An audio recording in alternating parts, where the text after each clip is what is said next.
ಜೈ ರಾಮಕೃಷ್ಣ. ನಮಸ್ತೆ. ಯುಗಾವತಾರ ಶ್ರೀರಾಮಕೃಷ್ಣ ಗ್ರಂಥಾಧ್ಯಯನಕ್ಕೆ ತಮ್ಮೆಲ್ಲರಿಗೂ ಸ್ವಾಗತ. ಸಂಚಿಕೆ 100, ಅಧ್ಯಾಯ 54. ಶಾಸ್ತ್ರವೇತ್ತನಿಗೆ ಸಾಧನೆಯ ಸ್ಫೂರ್ತಿ. ದಕ್ಷಿಣೇಶ್ವರಕ್ಕೆ ಆಗಮಿಸಿದ ಮಹಾಸಾಧಕ ಪಂಡಿತರಲ್ಲಿ ನಾರಾಯಣ ಶಾಸ್ತ್ರಿ ಎಂಬವನೊಬ್ಬ. ಇವನು ರಾಜಸ್ಥಾನದವನು. ಪೂರ್ವಕಾಲದ ನೈಷ್ಠಿಕ ಬ್ರಹ್ಮಚಾರಿಗಳಂತೆ ಗುರುಕುಲದಲ್ಲಿ ವಾಸ ಮಾಡುತ್ತಾ 25 ವರ್ಷಗಳ ಸುದೀರ್ಘ ಕಾಲ ನಾನಾ ಶಾಸ್ತ್ರಗಳನ್ನು ಅಧ್ಯಯನ ಮಾಡಿ ಪಾರಂಗತನಾಗಿದ್ದ.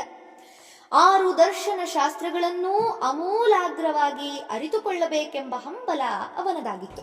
ಅದಕ್ಕಾಗಿ ಕಾಶಿಯೇ ಮೊದಲಾದ ಸ್ಥಳಗಳಲ್ಲಿ ಹಲವಾರು ಗುರುಗಳ ಆಶ್ರಯದಲ್ಲಿದ್ದು ನ್ಯಾಯಶಾಸ್ತ್ರವೊಂದನ್ನು ಬಿಟ್ಟು ತರ್ಕ, ಮೀಮಾಂಸೆ ಮೊದಲಾದ 5 ದರ್ಶನಗಳಲ್ಲಿ ಪ್ರವೀಣನಾದ.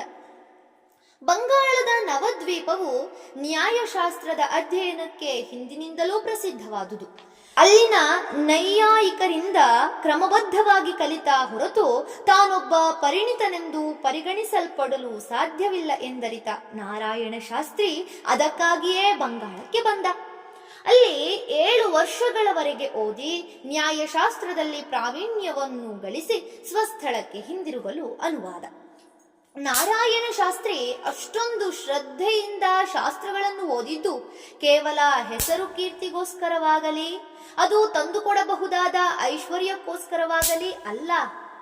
ಅವನು ಷಡ್ದರ್ಶನಗಳ ಅಧ್ಯಯನವನ್ನು ಮುಗಿಸುವ ಮೊದಲೇ ಅವನಿಗೆ ಜೈಪುರದ ಮಹಾರಾಜನಿಂದ ರಾಜಾಶ್ರಯದ ಆಹ್ವಾನ ಬಂದಿತ್ತು.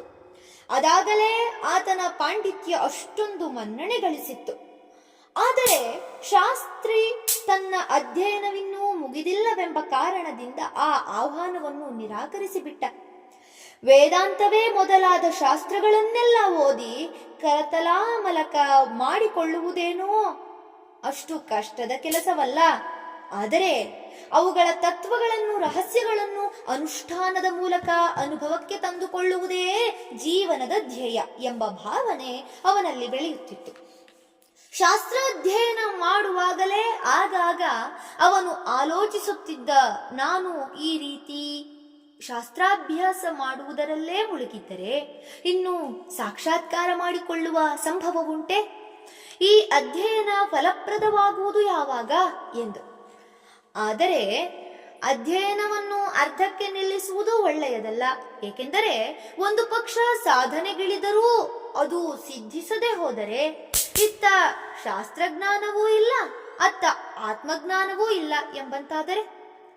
ಹೀಗೆ ಆಲೋಚಿಸಿದ ಶಾಸ್ತ್ರಿ ಸಾಧನೆಯ ಬಯಕೆಯನ್ನು ಒತ್ತಿಟ್ಟು ಶಾಸ್ತ್ರಾಧ್ಯಯನಕ್ಕೆ ಸಂಪೂರ್ಣ ಮನ ಕೊಟ್ಟ. ಇದೀಗ ಆತ ಷಡ್ದರ್ಶನಗಳಲ್ಲೂ ಪಾರಂಗತನಾಗಿ ತನ್ನ ಬಹುಕಾಲದ ಇಚ್ಛೆಯನ್ನು ಈಡೇರಿಸಿಕೊಂಡಿದ್ದಾನೆ. ಸ್ವಸ್ಥಳಕ್ಕೆ ಹಿಂದಿರುಗಿ ಮುಂದಿನ ಜೀವನವನ್ನು ಪ್ರಾರಂಭಿಸುವ ಆಲೋಚನೆಯಲ್ಲಿದ್ದಾನೆ. ಆ ಹೊತ್ತಿಗೆ ದಕ್ಷಿಣೇಶ್ವರದ ಪರಮಹಂಸರ ಹೆಸರು ಅವನ ಕಿವಿಗೆ ಮುಟ್ಟಿತು. ತನ್ನ ಊರಿಗೆ ಹೋದರೆ ಮತ್ತೆ ಇಲ್ಲಿಯವರೆಗೆ ಬರುವುದು ದುಸ್ಸಾಧ್ಯವೆಂದರಿತ ಶಾಸ್ತ್ರಿ ಅವರನ್ನು ನೋಡಿಕೊಂಡೇ ಹೋಗೋಣವೆಂದು ನೇರವಾಗಿ ದಕ್ಷಿಣೇಶ್ವರಕ್ಕೆ ನಡೆದ. ಶ್ರೀರಾಮಕೃಷ್ಣರನ್ನು ಕಂಡೊಡನೆ ಅವರ ಆಕರ್ಷಣೆಯ ಜಾಲದಲ್ಲಿ ಸಿಲುಕಿಕೊಂಡು ಬಿಟ್ಟ. ಅವನೆದೆಯಲ್ಲಿ ಅವರ್ಣನೀಯ ಆನಂದದ ಬುಗ್ಗೆ ತಾನೇ ತಾನಾಗಿ ಉಕ್ಕಿ ಹರಿಯಲಾರಂಭಿಸಿತು. ದಕ್ಷಿಣೇಶ್ವರಕ್ಕೆ ಆಗಮಿಸಿದ ಸಾಧುಗಳಿಗೆ, ಫಕೀರರಿಗೆ, ಪಂಡಿತರಿಗೆ ಅಶನಕ್ಕೂ ವಸತಿಗೂ ವ್ಯವಸ್ಥೆ ಇತ್ತೆಂಬುದು ನಮಗೆ ತಿಳಿದೇ ಇದೆ. ನಾರಾಯಣ ಶಾಸ್ತ್ರಿಯಂತಹ ಶ್ರೇಷ್ಠ ಪಂಡಿತನಿಗೆ ಅಲ್ಲಿ ಸಮ್ಮಾನಪೂರ್ವಕ ಸ್ವಾಗತದೊಂದಿಗೆ ಬೇಕೆಂಬಷ್ಟು ದಿನಗಳವರೆಗೆ ಉಳಿದುಕೊಳ್ಳಲು ಅನುಮತಿಯೂ ಸಿಕ್ಕಿದ್ದರಲ್ಲಿ ಆಶ್ಚರ್ಯವೇನಿದೆ? ದಕ್ಷಿಣೇಶ್ವರದ ಆ ಸ್ಥಳವೋ ದಿವ್ಯ ಮನೋಹರ, ಜೊತೆಗೆ ದೇವಮಾನವನ ಸತ್ಸಹವಾಸ. ಇನ್ನೇನು ಬೇಕು ಅವನಿಗೆ? ಕೆಲವು ದಿನಗಳವರೆಗಾದರೂ ಅಲ್ಲಿ ತಂಗಿದ್ದು ಮುಂದುವರಿಯುವುದೆಂದು ನಿರ್ಧರಿಸಿದ ಶಾಸ್ತ್ರಿ. ಹಾಗಲ್ಲದೆ ಇನ್ನೇನು ತಾನೇ ಮಾಡಿಯಾನು? ಏಕೆಂದರೆ ಶ್ರೀರಾಮಕೃಷ್ಣರೊಂದಿಗೆ ಒಡನಾಡಿದಂತೆಲ್ಲ ಪ್ರೀತಿಯ ಸೆಳೆತ ಅಧಿಕವಾಗುತ್ತಲೇ ಹೋಗುತ್ತಿತ್ತು. ಆ ಅದ್ಭುತ ವ್ಯಕ್ತಿಯ ಆಂತರ್ಯವನ್ನು ಇನ್ನಷ್ಟು ಆಳವಾಗಿ ತಿಳಿಯುವ ಆಕಾಂಕ್ಷೆ ಬಲಿಯುತ್ತಿತ್ತು. ಅಂತೆಯೇ ಅವರಿಗೂ ಈ ಪಂಡಿತನ ಸ್ನೇಹ ಬಹಳ ಇಷ್ಟವಾಯಿತು. ಏಕೆಂದರೆ ಆತ ಸರಳ ಹೃದಯಿ, ಉದಾತ್ತ ಚರಿತ. ಇಂತಹ ಗುಣಶಾಲಿಯನ್ನು ಅವರು ಬಹಳವಾಗಿ ಮೆಚ್ಚಿಕೊಂಡರು. ಅವನೊಂದಿಗಿರುವುದೇ ಒಂದು ಆನಂದ ಎಂದರು. ಅಷ್ಟೇ ಅಲ್ಲ, ದಿನವೂ ಬಹಳ ಹೊತ್ತು ಅವನೊಂದಿಗೆ ಭಗವದ್ ವಿಷಯವಾಗಿ ಸಲ್ಲಾಪ ನಡೆಸುತ್ತಾ ಇರತೊಡಗಿದರು. ಮಹಾಪಂಡಿತನಾದ ಶಾಸ್ತ್ರಿ ಯೋಗದ ಸಪ್ತ ಭೂಮಿಕೆಗಳ ವಿಷಯವಾಗಿ ವೇದಾಂತ ಶಾಸ್ತ್ರದಿಂದ ತಿಳಿದಿದ್ದ. ಮನಸ್ಸು ಅತ್ಯಂತ ಕೆಳಗಿರುವ ಮೂಲಾಧಾರ ಭೂಮಿಕೆಯಿಂದ ಸ್ವಾಧಿಷ್ಠಾನ, ಮಣಿಪೂರ, ಅನಾಹತವೇ ಮೊದಲಾದ ಭೂಮಿಕೆಗಳ ಮಾರ್ಗವಾಗಿ ಮೇಲೆ ಮೇಲೇರುತ್ತಾ ಬಂದಂತೆಲ್ಲ ಚಿತ್ರ ವಿಚಿತ್ರ ಅನುಭವಗಳು, ದರ್ಶನಗಳು ಆಗುತ್ತವೆ. ಕೊನೆಗೆ ಮನಸ್ಸು ನಿರ್ವಿಕಲ್ಪ ಸಮಾಧಿಯಲ್ಲಿ ಲೀನವಾಗುತ್ತದೆ. ಈ ದಿವ್ಯ ಸ್ಥಿತಿಯಲ್ಲಿ ಮನುಷ್ಯ ಅಖಂಡ ಸಚ್ಚಿದಾನಂದ ಸ್ವರೂಪವಾದ ಪರಬ್ರಹ್ಮ ವಸ್ತುವಿನಲ್ಲಿ ಐಕ್ಯ ಹೊಂದುತ್ತಾನೆ. ಇದರ ಮಹಾಪರಿಣಾಮವಾಗಿ ಜನ್ಮ ಜನ್ಮಾಂತರಗಳ ಸಂಸ್ಕಾರ ಗ್ರಂಥಿಗಳನ್ನು ಭೇದಿಸಿ ಮಾಯೆಯಿಂದ ಪಾರಾಗುತ್ತಾನೆ ಎಂದು. ಈ ವಿಷಯಗಳೆಲ್ಲ ಶಾಸ್ತ್ರಗಳ ಮೂಲಕ ಅವನಿಗೆ ಚೆನ್ನಾಗಿ ತಿಳಿದಿತ್ತು. ಹಲವಾರು ವರ್ಷಗಳವರೆಗೆ ಈ ವಿಷಯಗಳನ್ನೆಲ್ಲ ಓದಿ ಓದಿ ಕಂಠಪಾಠ ಮಾಡಿದ್ದ. ಆದರೆ ಇಲ್ಲಿ ಶ್ರೀರಾಮಕೃಷ್ಣರನ್ನು ನೋಡಿದಾಗ ಆ ಶಾಸ್ತ್ರವಾಕ್ಯಗಳನ್ನೆಲ್ಲ ನಿಜಕ್ಕೂ ಅನುಭವಕ್ಕೆ ತಂದುಕೊಳ್ಳಬಹುದು ಎಂಬ ಸತ್ಯವನ್ನು ಕಣ್ಣಾರೆ ಕಂಡ. ನಿರ್ವಿಕಲ್ಪ ಸಮಾಧಿ, ಅಪರೋಕ್ಷಾನುಭೂತಿ ಎಂಬ ದೊಡ್ಡ ದೊಡ್ಡ ಪದಗಳನ್ನು ಅದೆಷ್ಟು ಬಾರಿ ಉಚ್ಚರಿಸಿದ್ದನೋ ಅವನು. ಆದರೆ ಇಲ್ಲಿ ಶ್ರೀರಾಮಕೃಷ್ಣರು ಭಗವನ್ನಾಮವನ್ನು ಒಮ್ಮೆ ಉಚ್ಚರಿಸಿದ ಮಾತ್ರದಿಂದಲೇ ಸಮಾಧಿ ಸ್ಥಿತಿಗೆ ಇರುವ ದೃಶ್ಯವನ್ನು ಕಂಡು ಮೂಕನಾದ. ಹಗಲೆಂದಿಲ್ಲ, ರಾತ್ರಿ ಎಂದಿಲ್ಲ, ಆ ಕಾಲವೆಂದಿಲ್ಲ, ಈ ಕಾಲವೆಂದಿಲ್ಲ, ಅಕಾಲವೆಂಬುದೇ ಇಲ್ಲ. ಯಾವಾಗ ಬೇಕೆಂದರೆ ಆವಾಗ ನೇರವಾಗಿ ನಿರ್ವಿಕಲ್ಪ ಸಮಾಧಿಗೇರಬಲ್ಲ ಶ್ರೀರಾಮಕೃಷ್ಣರ ಅಪೂರ್ವ ಸಾಮರ್ಥ್ಯವನ್ನು ಮನಗಂಡ.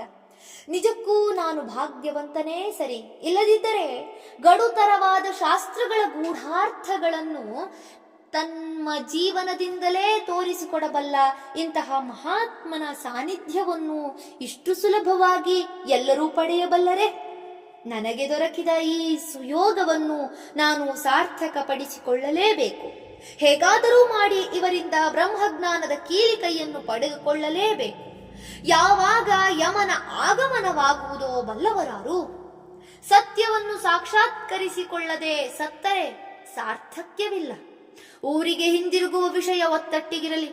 ಈಗ ಇವರ ಸಹಾಯದಿಂದ ಬ್ರಹ್ಮಜ್ಞಾನವನ್ನು ಹೊಂದುವ ಪ್ರಯತ್ನದಲ್ಲಿ ನಿರತನಾಗುವುದೇ ನಿಶ್ಚಯ ಎಂಬ ನಿರ್ಧಾರಕ್ಕೆ ಬಂದ ನಾರಾಯಣ ಶಾಸ್ತ್ರಿ. ಶ್ರೀರಾಮಕೃಷ್ಣರ ದಿವ್ಯ ಸಹವಾಸದಲ್ಲಿ ದಿನ ಕಳೆದಂತೆಲ್ಲ ಶಾಸ್ತ್ರೀಯ ವೈರಾಗ್ಯ ಕಾಳ್ಗಿಚ್ಚಿನಂತೆ ಹೆಚ್ಚುತ್ತಾ ಹೋಯಿತು. ನನ್ನ ಪ್ರಖರ ಪಾಂಡಿತ್ಯದಿಂದ ಜನರನ್ನು ಬೆರಗುಗೊಳಿಸಿ ಬಿಡುತ್ತೇನೆ, ಮಹಾಮಹೋಪಾಧ್ಯಾಯನಾಗಿ ಪಂಡಿತ ಶ್ರೇಣಿಯ ಶಿರೋಮಣಿಯನ್ನಿಸಿಕೊಳ್ಳುತ್ತೇನೆ ಎಂಬಂಥ ಮಹತ್ವಾಕಾಂಕ್ಷೆಗಳೂ ಕೂಡ ಈಗ ತುಚ್ಛವಾಗಿ ಕಾಣಿಸಿದವು. ಈ ಬಗೆಯ ಆಸೆಗಳೆಲ್ಲ ಬಹಳ ವೇಗವಾಗಿ ಅವನ ಮನದಿಂದ ಮಾಯವಾದವು. ಅವನೀಗ ಅತ್ಯಂತ ವಿನಮ್ರ, ವಿಧೇಯ ಶಿಷ್ಯನಂತೆ ಸದಾ ಶ್ರೀರಾಮಕೃಷ್ಣರ ಸತ್ಸಹವಾಸದಲ್ಲಿ ಇರತೊಡಗಿದ. ಅವರು ಭಾವಪೂರ್ಣರಾಗಿ ನುಡಿಯುತ್ತಿದ್ದ ಅಲೌಕಿಕ ವಾಣಿಯನ್ನು ಎಚ್ಚರಿಕೆಯಿಂದ ಆಲಿಸತೊಡಗಿದ ಮತ್ತು ಆಲೋಚಿಸಿದ. ಆಹಾ, ಇವರಾದರೂ ಮಾನವ ಜನ್ಮವನ್ನು ಪಡೆದು ಏನನ್ನು ಅರಿಯಬೇಕೋ ಅದನ್ನು ಅರಿತು ನಿಶ್ಚಿಂತರಾಗಿದ್ದಾರೆ. ಮೃತ್ಯುವನ್ನೇ ಜಯಿಸಿ ನಿಂತಿದ್ದಾರೆ. ಮಹಾಮಾಯೆಯು ತನ್ನ ಕಾಳರಾತ್ರಿಯ ಕರಾಳ ಛಾಯೆಯನ್ನು ಇವರ ಮೇಲಿನ್ನು ಹರಡಲಾರಳು. ಇಂತಹ ಮಹಾಪುರುಷರು ಸಿದ್ಧ ಸಂಕಲ್ಪರೆಂದು ಸಾರಿದ್ದಾರೆ ಉಪನಿಷತ್ತಿನ ಋಷಿಗಳು. ಇವರ ಕೃಪೆಯನ್ನು ಪಡೆದರೆ ಮಾನವನ ಸಂಸಾರಾಸಕ್ತಿಯು ಸರಿದು ಬ್ರಹ್ಮಜ್ಞಾನವು ದೊರಕುವುದರಲ್ಲಿ ಸಂದೇಹವಿಲ್ಲ. ಹೀಗಿರುವಾಗ ಇವರಲ್ಲೇ ಏಕೆ ಶರಣು ಹೋಗಬಾರದು? ಅನ್ಯಾವಾಚ ವಿಮುಂಚಥ ಎಂದಿದೆ ಉಪನಿಷತ್ತು. ಅಂತೆಯೇ ನಾನು ಕೂಡ ಇತರ ವಿಚಾರಗಳನ್ನೆಲ್ಲ ಬದಿಗೊತ್ತಬೇಕು. ಈ ಮಣ್ಣಿನ ದೇಹ ಯಾವಾಗ ಮತ್ತೆ ಮಣ್ಣು ಪಾಲಾಗುವುದೋ ಹೇಳುವವರಾರು? ಉಪನಿಷತ್ತು ಘೋಷಿಸುತ್ತದೆ, ಇಹ ಛೇದವೇದೀತ್ ಅಥ ಸತ್ಯಮಸ್ತಿ ನ ಛೇದಿ ಹಾವೇದೀತ್ ಮಹತೀ ವಿನಷ್ಟಿಹಿ ಎಂದು. ನಾನು ಕೂಡ ಈ ಮಹಿಮರ ನೆರವಿನಿಂದ ಈ ಜನ್ಮದಲ್ಲೇ ಬ್ರಹ್ಮ ಸಾಕ್ಷಾತ್ಕಾರ ಮಾಡಿಕೊಳ್ಳಬೇಕು. ಇದೀಗ ನಾರಾಯಣ ಶಾಸ್ತ್ರಿ ಸಾಧನಾಪರನಾಗತೊಡಗಿದ್ದಾನೆ. ಇದು ಶ್ರೀರಾಮಕೃಷ್ಣರ ಸತ್ಸಂಗದ ಮಹತ್ವವೋ ಅಥವಾ ಆತನ ಅಂತರಂಗದ ಸತ್ಯವೋ ಎಂದು ಕೇಳಿದರೆ ಎರಡೂ ಸೇರಿವೆ ಎಂಬುದೇ ಉತ್ತರ. ಶಾಸ್ತ್ರಿಯು ಶ್ರೀರಾಮಕೃಷ್ಣರ ಸ್ನೇಹಮಯ ಸಹವಾಸದಲ್ಲಿದ್ದರೂ ಕೂಡ ಅವರಿಗೆ ತನ್ನ ಮನದ ಇಂಗಿತವನ್ನಿನ್ನೂ ತಿಳಿಸಿರಲಿಲ್ಲ. ಏಕೆಂದರೆ ಅವರು ತನ್ನನ್ನು ಆಧ್ಯಾತ್ಮಿಕ ಸಾಧನೆಗೆ ಅಯೋಗ್ಯನೆಂದು ಭಾವಿಸಿ ಆಶ್ರಯವನ್ನು ನಿರಾಕರಿಸಿದರೆ ಎಂಬ ದಿಗಿಲು. ಹೀಗೇ ಉರುಳಿತು ಕಾಲ. ಧನ್ಯವಾದಗಳು. ಇಂದಿಗೆ ಅಧ್ಯಾಯ 54 ಸಂಪೂರ್ಣವಾಯಿತು. ಮುಂದಿನ ಸಂಚಿಕೆಯಲ್ಲಿ ಹೊಸ ಅಧ್ಯಾಯವನ್ನ ಪ್ರಾರಂಭಿಸೋಣ. ಓಂ ಶಾಂತಿ ಶಾಂತಿ ಶಾಂತಿ. ಹರಿ ಓಂ ತತ್ಸತ್. ಶ್ರೀರಾಮಕೃಷ್ಣ ಅರ್ಪಣಮಸ್ತು. ಸರ್ವೇ ಜನಾ ಸುಖಿನೋ ಭವಂತು. ಜೈ ಶ್ರೀಮಾನ್.